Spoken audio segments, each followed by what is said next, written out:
우리나라 서울 아파트 가격이 정말 미친 듯이 상승하고 있습니다. 미쳤다는 표현을 쓸 수밖에 없는 게 이게 한 주가 지나갈 때마다 점점 상승폭이 올라가고 있고요. 드디어 지난주에는 최근 7년 사이에 가장 높은 상승세를 보였거든요. 만약에 이대로 둔다면 정말 천정을 뚫고 올라갈 만큼 정말 빠른 상승세라고 할 수 있습니다. 자, 이 때문에 정부가 아주 다급하게 정책을 내놓은 것 같습니다. 기사 제목을 보면 초유의 주담대 한도 6억 카드 이렇게 돼 있고요. 불타는 서울 집값에 극약 처방을 내렸다 이렇게 제목이 돼 있는데, 자, 왜 이렇게 극약 처방이나 초유의 이런 표현들을 썼느냐? 우리 대한민국에서 지금까지 온갖 부동산 규제 대책이 나왔었지만 이런 대책은 처음입니다. 개인의 소득이나 집값과 전혀 상관없이 대출 한도 자체를 6억 원으로 딱 고정시켜서 제한한 것은 전례를 찾아볼 수 없는 진짜 극단적인 극약 처방이기 때문입니다. 과연 이런 처방을 하면 집값을 잡을 수 있을지, 그리고 우리 대한민국의 부동산 값의 근본적인 문제는 무엇인지 여기에 대해서 집중적으로 살펴볼까 합니다. 지금 서울 집값이 불타고 있다 이런 표현을 쓸 수밖에 없는 게요. 자, 지금 부동산원이 발표한 건데 여기서 빨간색은 0.5%포인트가 넘게 집값이 오른 지역입니다. 서울하고 지금 세종시 같은 경우는 집값 상승세가 점점 가팔라지고 있거든요. 그런데 정말 이상한 점은 집값이 떨어진 지역도 있다는 거예요. 경북이나 대구, 그리고 전남이나 광주 같은 곳은 집값이 떨어졌습니다. 그러다 보니 차별화 현상도 너무나 지금 심하고요. 그리고 그 상승세가 점점 가팔라지고 있는 게 진짜 문제인데, 석 주 전만 해도 서울 아파트 가격은 0.26% 상승했습니다. 그리고 두 주 전에는 0.36% 상승했는데 지난주에는 0.43%가 상승을 했거든요. 그러니까 이게 6년 9개월 만에 최고치를 기록한 겁니다. 그런데 지금까지 집값 상승과는 굉장히 다른 점이 있습니다. 우리 한국은요, 지난해부터 역대급으로 저성장을 하고 있습니다. 자, 지금 24년 2분기 같은 경우에 마이너스 0.2% 성장을 했습니다. 3분기, 4분기 전부 다 0.1%밖에 성장을 하지 못했고, 이번에 25년 1분기에도 또다시 마이너스 0.2% 성장했거든요. 그 전에 대한민국의 집값 상승은 전부 다 경제 성장률도 높아지면서 집값이 올랐는데, 지금의 집값 상승은 경기 불황 혹은 침체에 가까운 그런 상황에서 지금 집값만 오르는 진짜 요상한 현상이 일어난 겁니다. 그런데 대한민국의 지금 현재 성장률 하락 현상은 이게 보통 문제가 아닙니다. 1분기만이 문제가 아니라 역대급 성장률 추락 때문에 앞으로의 전망도 정말 최악의 상황입니다. 한국은행 1분기 역성장 경고, 이 기사가 25년 4월에 나온 건데, 자, 성장률 전망치가 이때까지만 해도 1.5%였거든요. 그런데 25년 성장률을 1.1%까지 낮출 것이다. 4월만 해도 그나마 낙관적이었던 거예요. 실제로 한국은행은 6월 1일자에 어떻게 했느냐? 성장률 전망치를 기존의 1.5에서 0.8로 낮췄습니다. 훨씬 더 전망치가 대폭 내려가는 그런 현상이 일어난 겁니다. 그런데 만약에 한국이 25년에 0.8%밖에 성장을 하지 못한다. 이게 얼마나 낮은 성장률이냐? 2009년 글로벌 금융위기 당시 우리나라 성장률이 0.8%였습니다. 경제 위기급의 낮은 성장률이라는 겁니다. 그것도 한국은행이 2025년 성장률 전망을 발표할 때마다 계속 낮추고 있어요. 원래 한 2% 성장한다 그랬다가 1.5로 낮췄다가 또 0.8로. 여러분, 한국은행이 발표할 때마다 이렇게 계속 낮아진다는 건 0.8도 지켜질 수 있는지 없는지 그것조차 불확실하다는 얘기입니다. 그러면 글로벌 금융위기 때보다도 못한 성장을 하는 이런 나라에서 도대체 어떻게 집값이 오르고 있느냐? 궁금해질 수밖에 없지 않습니까? 2022년 이후 실물 경제가 악화된데도 불구하고 집값만 오르는 데에는 가장 근본적인 원인이 따로 있습니다. 한국은행의 통화정책, 돈을 마구 찍어내요. 그러면 집값은 당연히 오르죠. 부동산의 가장 큰 특징은 공급량이 한정되어 있습니다. 이렇게 부동산은 한정되어 있는데 돈이 100장 있다가 갑자기 1000장으로 늘어난다. 당연히 부동산 가격이 오를 수밖에 없는 겁니다. 더군다나 정부까지 재정정책으로 돈을 막대한 양으로 뿌린다. 그러면 더욱더 집값이 큰 폭으로 오를 수밖에 없습니다. 실제로 그래프로 이 원리가 어느 정도로 현실에서 적용이 되고 있는지 그걸 보여드리겠습니다. 여기서 왼쪽에 있는 그래프, 이건 한국의 집값 상승률과 그리고 통화량의 증가율입니다. 검은색이 한국의 집값 상승률이고 파란색이 한국의 통화량 증가 속도인데, 통화량이 늘어난 만큼 집값도 따라서 같이 올라간 걸 여러분들이 직접 눈으로 확인하실 수 있습니다. 미국도 마찬가지입니다. 여기 오른쪽에 있는 건 미국의 경우인데, 여기서 빨간색이 바로 미국의 통화량 증가를 나타내는 거고요. 파란색은 미국의 집값인데, 여기서 잘 보시면 2008년 글로벌 금융위기 때 미국의 통화량 증가 속도보다 집값만 훨씬 더 많이 올랐죠. 그렇기 때문에 이 집값이 한꺼번에 붕괴되면서 글로벌 금융위기가 왔던 겁니다. 통화량하고 똑같이 늘어난 집값은 오히려 안정적으로 집값이 올라간 상태다, 이렇게 보셔야 됩니다. 그러니 경제학도 중에서 이걸 모르는 사람은 하나도 없겠죠. 돈 찍은 만큼 집값은 오른다. 이 때문에 통화정책을 할 때 이렇게 마구잡이로 돈을 찍어내면 안 되거든요. 부동산 가격이 오르면 경제에 5만 가지 부작용들이 나타나기 때문에 이게 보통 일이 아닙니다. 자, 그런데도 불구하고 중앙은행은 항상 마구잡이로 돈을 찍어내 왔습니다. 여기에 대해서 비판한 게 바로 오스트리아 학파죠. 오스트리아 학파는 어쨌든 스펙트럼으로 볼 때 우파 경제학이라고 볼 수 있습니다. 근데 이 오스트리아 학파가 가장 비판하는 게 뭐냐? 중앙은행이 찍어내는 돈, 이 돈은 아예 나쁜 돈이라고 정의합니다. 왜냐하면 중앙은행이 찍어내는 돈은 자산 가격만 부풀리는 경우가 정말 많다는 거예요. 중앙은행은 항상 실물 경제를 살려야 된다, 이렇게 핑계를 대고 돈을 마구잡이로 뿌리는데, 근데 문제는 이 돈이 항상 부유층한테 먼저 도달한다는 겁니다. 그 이유가 뭐냐? 여러분, 중앙은행이 돈을 찍은 거, 이 돈을 여러분들은 직접 만질 수가 없습니다. 중앙은행은 항상 시중은행한테 돈을 뿌려요. 근데 이 시중은행은요, 항상 신용도로 차별을 합니다. 그래서 돈이 많을수록 더 많은 돈을 빌릴 수 있고 더 낮은 금리로 빌릴 수 있습니다. 그러니 돈을 뿌리면 누구한테 훨씬 더 유리할까요? 부유층한테 훨씬 유리하죠.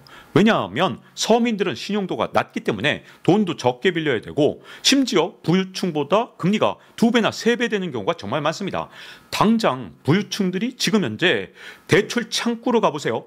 2%대 후반 정도로 대출 받을 수 있는 그런 사람들도 있는데, 여러분, 서민들은요, 걸핏하면 10%, 잘못하면 15%의 대출을 받는 경우가 정말 많습니다. 이 때문에 중앙은행이 돈을 뿌리면 이 돈은 전부 다 부유층한테 몰려가서 일단 자산 가격을 엄청나게 끌어올리게 됩니다.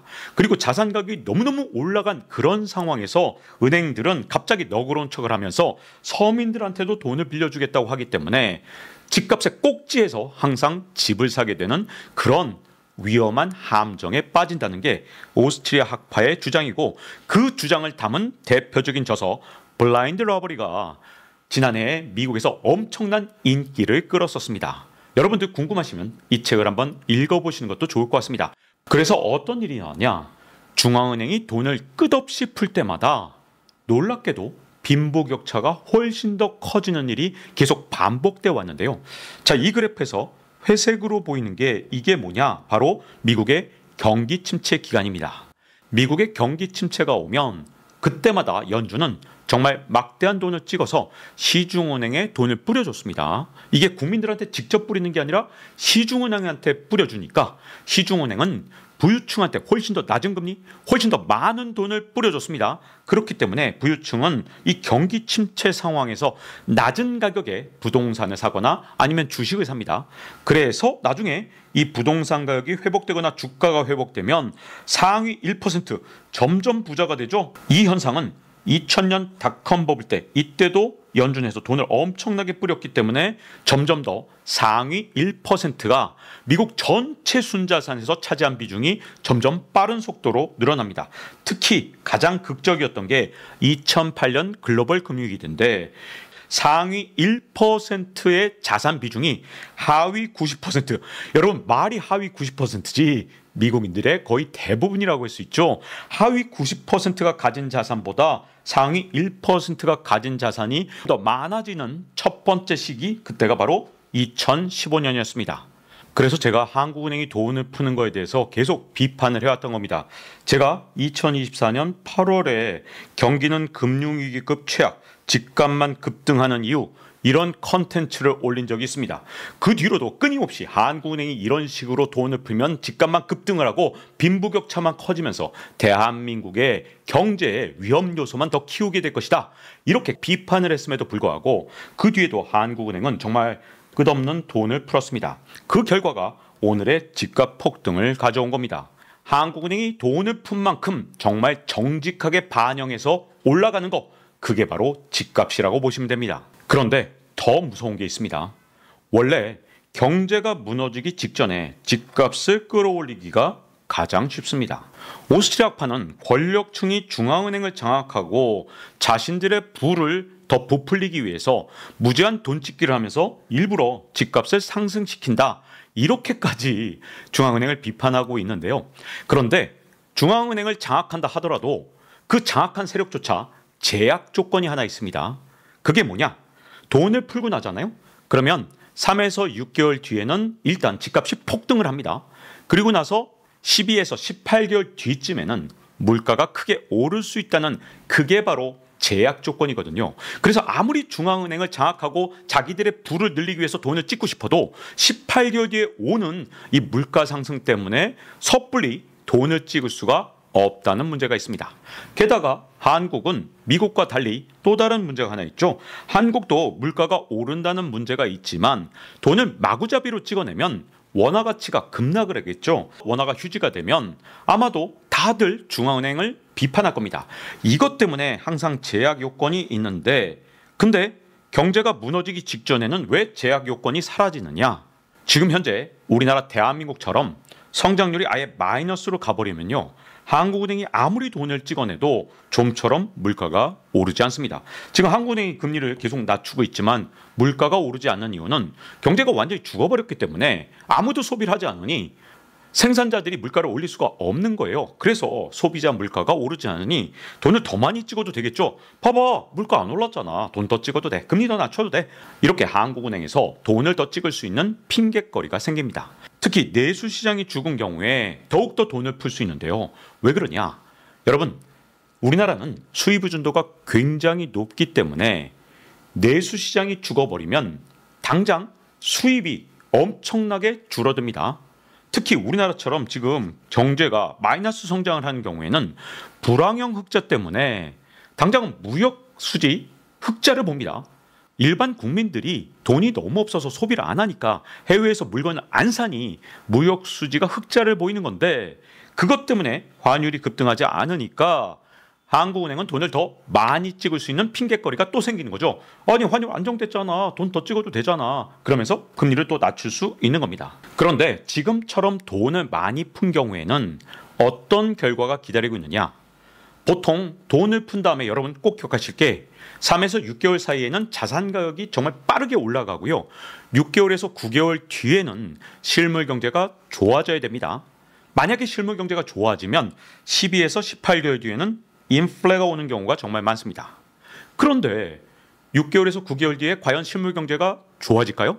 저는 대한민국이 이미 유동성 함정에 빠져 있기 때문에 실물 경제가 좋아지는 그 메커니즘 이 자체가 깨졌다고 생각합니다. 돈을 아무리 풀어도 실물 경제는 좋아지지 않습니다. 미국은 돈을 찍잖아요. 이게 해외로 빠져나가는 경우보다는 미국 내에 있기 때문에 경기를 살리는 효과가 있지만, 여러분, 우리 한국은 미국과 다릅니다.